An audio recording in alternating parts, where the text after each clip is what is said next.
Hi, everyone. Welcome to Session 8 of Hub International's Virtual Summit, Ready for Tomorrow. This particular subject is on emerging workers' compensation and executive liability risks. And I have to say, we're very encouraged and excited to see so many people interested in this particular subject matter. Certainly, workers' compensation and executive liability programs are going to be impacted by COVID-19. So the purpose of this session is to put together a plan, a strategy to deal with that. So let's get started. First, I'm Travis McElvaney. I'm an Executive Vice President at Hub California. I also run a risk management committee within California. Joining me today is my colleague, Adrian Attilano. He is also an Executive Vice President and our practice leader for our executive liability practice in California. So Adrian, it's an honor to be with you. Thank you for joining me today. Thanks for having me, Travis. Happy to be here. Thank you. So before we get too deep into the subject matter, I'd like to tee up a concept, a reminder that insurance policies rely on each other, whether it's property and casualty, employee benefits, or 401k, retirement services. Insurance programs fundamentally rely on each other, and we refer to this within Hub as the interdependence of insurances. So incoming claims, when a claim comes in, attorneys know this. When claims come in, they often will go into a single policy, attack a single policy. An example is workers' compensation. But if not handled properly, or depending upon the nature of the allegations, it can breach into other policies. And in this scenario, this graphical slide, we're just showing a basic situation in which 4 different policies can be triggered. Now, the claims management process, when it comes to an incoming claim, is very important. If we don't monitor a claim, if we don't predict what's happening with that claim, we miss an opportunity to properly report to the other policies. So we have to have solid claims management practices and watch that claim to its final adjudication. You'll hear us talk a little bit about this interdependence of insurance as we move through the rest of these particular slides. Let's get started as it relates to COVID-19. So in COVID-19, as you begin to return to work and begin your operations, we see some real-life claim scenarios, some potential claim scenarios that could occur. So what we expect to happen is that workers' compensation claims will likely arise from COVID-19. Now, in most cases, workers' compensation falls within that first category in the upper left. In workers' compensation, we have 2 coverage parts. The first is statutory. Most all cases that we see really start there and end there. However, when it comes to the COVID-19 exposure, it's likely that we could see claims start to move into the second coverage part of workers' compensation, which is employer's liability. Now, not many cases have the potential to move from Part 1 or Part A to Part B. But it is likely given the new risks related to COVID-19, and we'll touch on that in just a bit. My colleague Adrian will speak to the risks and exposures of how these workers' compensation claims could then move into employment practices liability, and if not managed properly, could easily move into directors and officers liability allegations. Again, attorneys know this, and their role, their action plan, is to move through these types of policies as quickly as possible and get to the D's and O's. So we need to be aware of that, we need to watch that, and we need to have solid claims management practices to make sure that we're protecting the clients, the employers, and triggering these policies as they come up. Let's go to the next slide and drive this point home a little bit more. So in workers' compensation, on the far left, that Part A, let's speak to that a little bit. Again, most incoming workers' compensation claims begin and end there. They usually don't breach outside of any other policies. But in the COVID-19 scenario, we do see some new risks. Let's talk through those. They're the bullets down below. So obviously, it's the communicable disease exposure, the potential transfer of COVID-19 from one employee to another. That didn't exist before, and as you begin operations, that's a real-life scenario. In COVID-19, these claims can be very complex. An employee could go home and feel sick, maybe not know that they have COVID-19. It may take them a while to be seen by a physician, may take them a while to receive the COVID-19 test, and it may take them a while before they actually get the results. That particular time frame could be several days, which creates a reporting lag time exposure in workers' compensation. Now, when we have increased lag times in workers' compensation, we know statistically that that drives up workers' compensation costs. It also gives employers, the carriers, little time, adjudicators, little time to investigate a claim. So we need to make sure that we're reducing the lag time. We're in contact with the employees. We stay in touch with the employees during that life scenario of that particular situation. The new risks related to OSHA regulations, safety, compliance, proper PPE, social distancing, those are new exposures we're going to have to deal with. So getting employers up to speed on the new OSHA regulations is certainly something that we need to be thinking of as it relates to workers' compensation.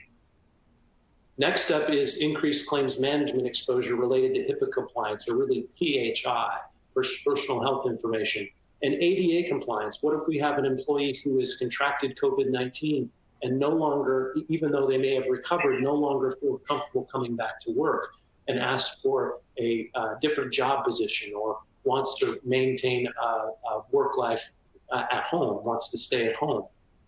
Those are situations where we're going to have to deal with those as they come up. And in the most serious situations, workers' compensation claims could entail or include serious and willful allegations. Now, serious and willful allegations are not covered under the workers' compensation policy. They're typically settled as part of the settlement of the claim, but we have to address those. We have to look within the particular claim scenario and see if serious and willful allegations are there, all part of the claims management process. Now, what's unique about COVID-19 is that if we don't do these things on the left, if we don't provide proper PPE, if we're not providing proper social distancing, if we're not providing a sterile work environment, we may end up in situations where we'll leap into the second coverage part of a workers' compensation policy, which is Part P, employer's liability. Now, these types of claims are very rare. They do not occur very often, but in certain jurisdictions, they can really be serious. They are a negligence claim against the employer. It's a situation where the claim itself has turned into something where the claimant says, you forced me to work in an unsafe condition. I was injured or contracted COVID-19 because you did not comply with all the things on the left-hand side that I described. They're, again, very rare. It varies by state, but it does require assignment of defense counsel. In workers' compensation, employers generally don't have to go through that process. But in Part B, employer's liability, we now have to hire an attorney. In certain states, an attorney will be assigned for you. The Department of Insurance or may bring out counsel who may want to represent you because they have a vested interest. They don't want the workers' compensation program within their state to explode and allow these cases to occur.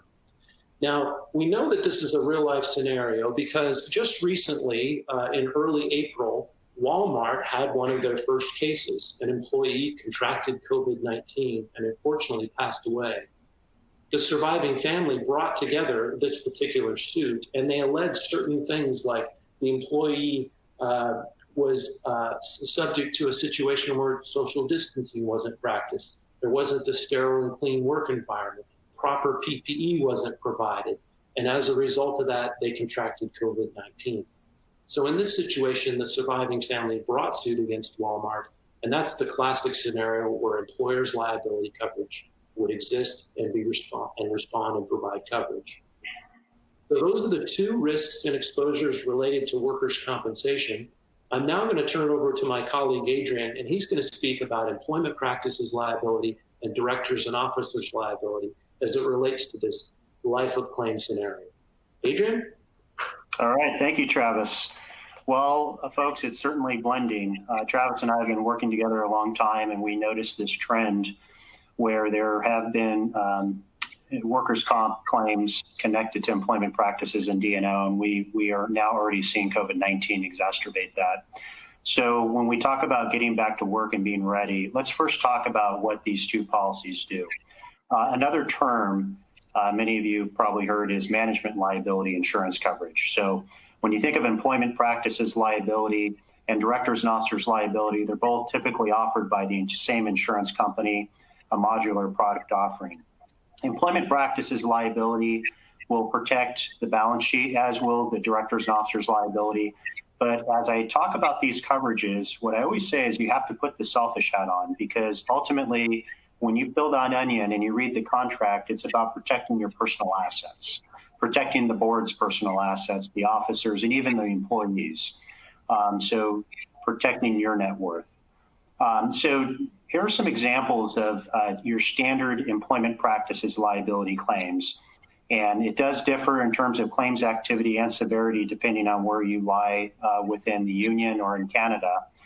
Some areas are worse than others. But claims against you and the company for retaliation, discrimination, harassment, wrongful termination, and failure to hire somebody or failure to promote them. But when you connect with workers' compensation, as you heard Travis say, we're seeing more attorneys get involved, okay, especially for that second component he covered.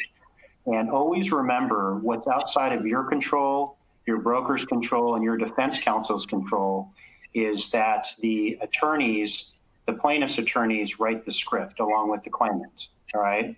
So they're going to write a story, they're going to put a script together, and that script, you have to read it very carefully, because what we're noticing is, based on allegations that are outlined in the story or the script that they put together in the lawsuit, you're triggering multiple policies. To be more specific, the sorts of claims we see come out of workers' compensation claims, as these get woven in and interconnected, is retaliation.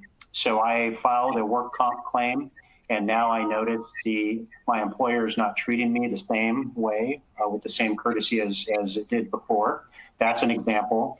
And discrimination, and of course, wrongful termination as well. So pay close attention. I would say that for the smaller organizations, if you're a smaller organization where you're an individual overseeing the insurance and you're wearing multiple hats, you're in finance, you're in human resources, it's a little easier to watch out for these sorts of scenarios as they play out. But the larger organizations that maybe have more folks on staff, a greater infrastructure, you've got to make sure that the different segments and departments are communicating. You've got to make sure that there's education and awareness so that you can capture these scenarios and make sure they're reported. Let's talk quickly about directors and officers liability insurance. I've been saying for several years now, when the insurance industry came up with the name or title of this policy, they made a mistake. It's really personal asset protection. Like the employment practices liability, you're talking about protecting the leadership and the employees of the company. Very broad policy, very important to have, and it's there to protect you. It's also a policy that changes often, so be wary of that. The policy, we often refer to it as a legal purchase that you're making, and you can manuscript, you can change the terms and conditions with harsh negotiation. So getting ready to get back to work, COVID-19, you obviously have organizations that do not have a healthy balance sheet, unfortunately. You have organizations that may not survive the pandemic until it's time to reopen. Remember that directors and officers liability insurance, number one, is bankruptcy protection. So if you file bankruptcy, two examples are Chapter 11 or 7 bankruptcy, as the creditors line up, sometimes it's your shareholders, it could be regulatory bodies, as they line up and prepare to file suit against the board or the officers, you're going to lean on the directors and officers liability insurance. So if, assuming you're going to survive the pandemic, and we hope many of you will, as you come out and get back to work, check the directors and officers liability policy. These are the claims that you see here that we tend to see come against the leadership of the company more often when the financial stability is in question. Again, the shareholders, the creditors, regulatory bodies, even the employees may come against you. And also think about, when you return back to work, what financial shape are your suppliers, your vendors? Are they going to continue to support your business? Are you going to be able to support their business? Because we do see claims coming from them against organizations as well. So getting back to the theme here, as you can see, these policies are interconnected. up until final adjudication. The lines are being blurred at the moment. And so we want to make sure that you're aware that, that both claimants and plaintiffs' attorneys are becoming more savvy as these claims come in, know what to look for. So Travis, I'm going to hand it back to you as we get into a bit more detail on returning back to work and preparation. Thanks, Adrian. So as with any situation, we need to have a plan, an action plan when we return to work, have a strategy. So this is really the best practices that we could recommend before you begin to reopen operations. So on the upper left, as it relates to workers' compensation and those statutory type of claims, the typical claim scenario, the ones that you've probably experienced in the past, we want to walk through the best practices there. So the first is review your claims reporting processes. Now, what I mean there is in a lot of situations, we might see that you've had turnover in your organization. Maybe the person who is used to reporting claims is no longer there or they're fairly new. We need to make sure that they're up to speed on proper claims reporting, need to make sure that they're up to speed on PHI, that they don't communicate to other employees internally that they have an existing COVID-19 claim. That's confidential information. They need to keep that quiet. They need to keep it within management only, those who need to know. Need to make sure that we eliminate the potential claims reporting lag times. So those who are responsible for reporting claims, making sure that they take in the information from the employee as quickly as possible, get it into the carrier as quickly as possible. The egg timer starts for the investigatory work with the claims adjudicators at that time, and want to make sure that there are really limited lag times, reduce and eliminate those lag times when it comes to claims reporting. OSHA compliance. So OSHA has obviously put out some new guidelines.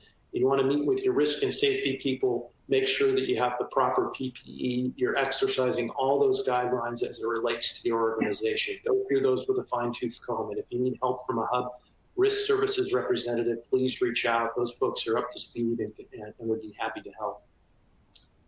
And then discuss risk and safety protocols. So it's not just supplying the PPE, but it's proper use of the PPE. So make sure you have the proper training of staff.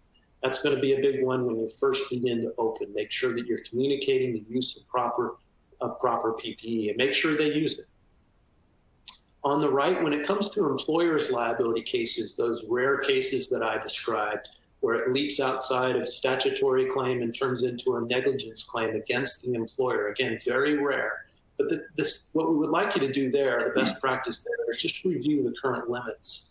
In certain situations, you know, there are states that offer or suggest 100,000 in limits. Others are 500, others are 1 million.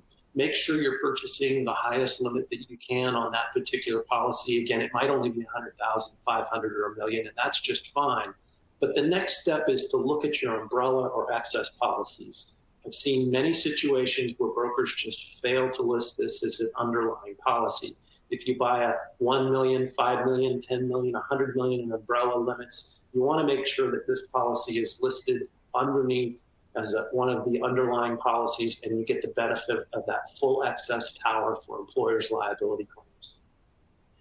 And the most important thing that you can do as it relates to avoiding or eliminating employers' liability claims, protecting yourself, is to document your PPE, document all of the things that relate to your complying with the COVID-19 guidelines, the OSHA guidelines, document the fact that you have made these PPE available to employees, your recommendations or your requirements related to social distancing.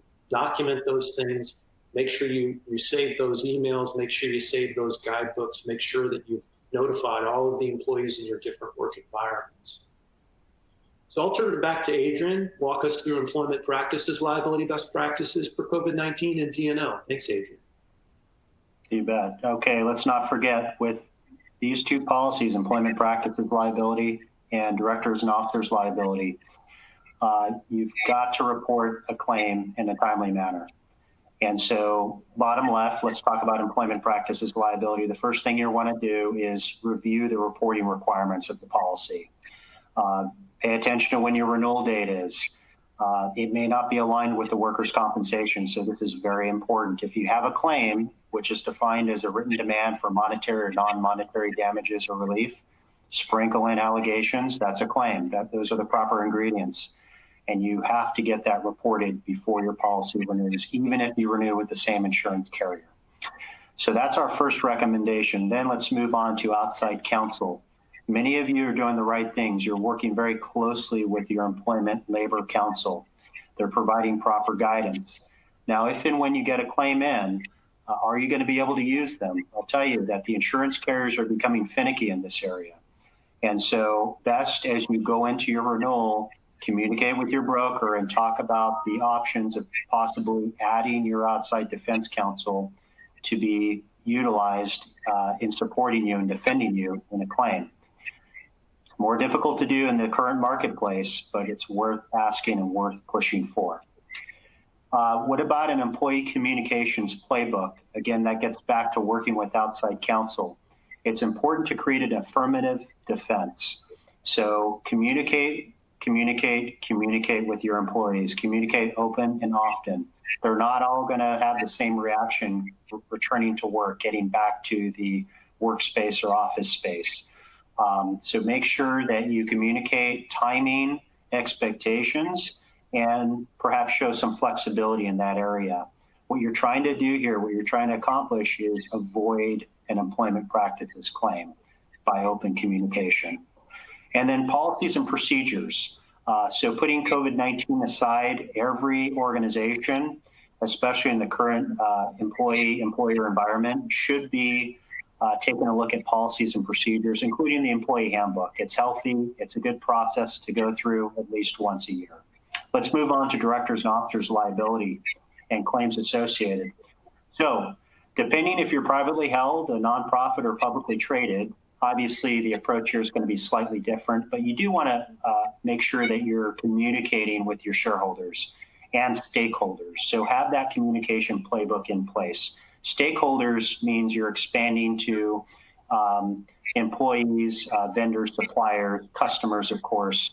Make sure that folks know what your story is and you are communicating what your status is during this pandemic and as we exit out of the pandemic. Put the narrative together. We suggest going out 6 to 12 months. What are the goals and objectives of your organization? We know that the world is changing and is probably going to change in some areas. So how does that impact your organization? What does that mean to the market share? And assuming you're a resilient organization, how are you going to get through to the next 6 to 12 months? Governance. Corporate governance is big. And so governance policies and procedures outside counsel can help you with. So those that are able to speak to their procedures, the board of directors' ability to make sure that they're performing their duties as well is going to be key in responding to shareholders, stakeholders, and even regulatory bodies if they check in. And finally, everyone's assessing how much insurance they buy.